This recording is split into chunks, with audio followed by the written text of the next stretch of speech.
তো ঠিক আল্লাহ তাআলা বলে, বান্দা একদিন ইসরাফিল ফু দিবে, এই জমিন কেঁপে উঠবে পুরাটা একসাথে, আর এই সময় বিকট শব্দ হবে।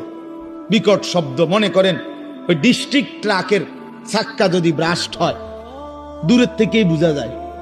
মানুষ এটার আওয়াজ বিকট, মানুষ শুনলেই বুঝে ডিস্ট্রিক্টের চাক্কা কি হয়েছে, ফুটতে গেছে, এটা বুঝে মানুষ।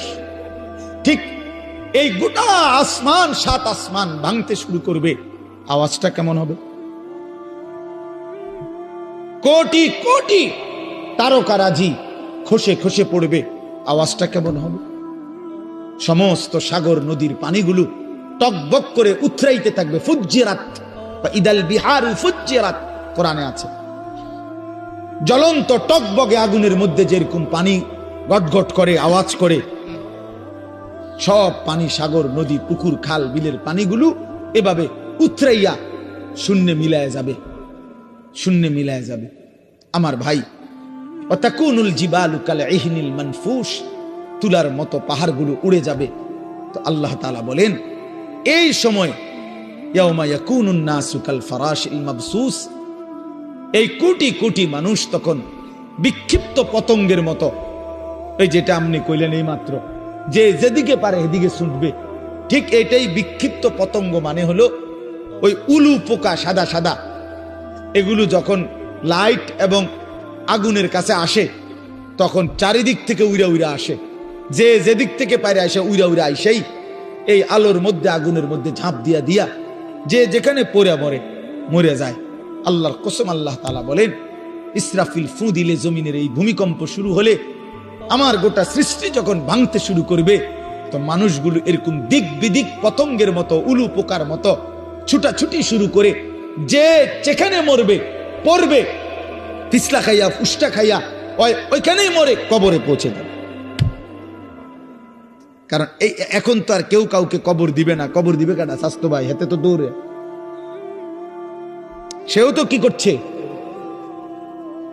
ভাতিজানি কবর দিবে, ভাতিজাও তো দৌড়ায়, চাচাও তো দৌড়ায়, সবাই তো দৌড়াচ্ছে। এর নাম কিয়ামত। এটা নিশ্চিত হবে বন্ধু। ইয়াউমা তারাউনাহা তাযহালু কুল্লু মুরদিআতিন আম্মা আরদাআত। আল্লাহ তাআলা বলেন, মা তার বুকের মানিককে দুধ খাওয়াইতেছিল, কোলের বাচ্চাকে, ইসরাফিলের ফু দিলে আল্লাহর কসম সেই মা পাগলের মতো ছুটে, আল্লাহ কোরআনে বলছে, মা তার কোলের বাচ্চা ছুঁড়ে ফেলে দিল।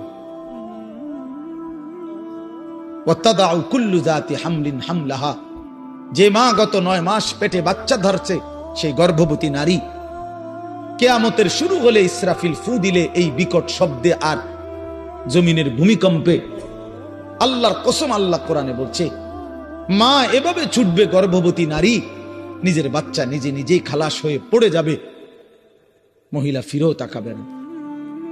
তারান নাসা সুকারা, লোকেরা সব মাতাল হয়ে যাবে, সব পাগল পাগল হয়ে যাবে। ইয়াকুলুল ইনসানু ইয়াউমাইদিন আইনাল মাফার, সব মানুষ একে অপরকে বলবে, হায় বন্ধু, পালাবো কোথায়, দাঁড়াবো কোথায়, ঠাই কোথায়, আশ্রয় কোথায়? কাল্লা লা ওয়াজার, আল্লাহ বলেন, না যার কোথাও আশ্রয় নেই। আল্লাহ কারো নিরাপত্তা তুলে নিলে আর কোথাও আশ্রয় মেলে না।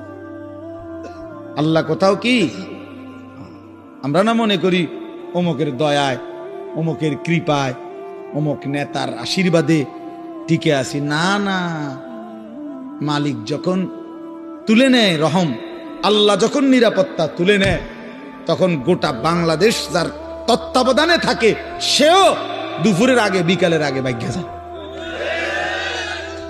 কথা বুঝেন নাই? হ্যাঁ, আল্লাহ যখন নিরাপত্তা সরায় নেয়, তখন আর কেউ টিকে না, একক ব্যক্তিও টিকে না, সংঘবদ্ধ জালেম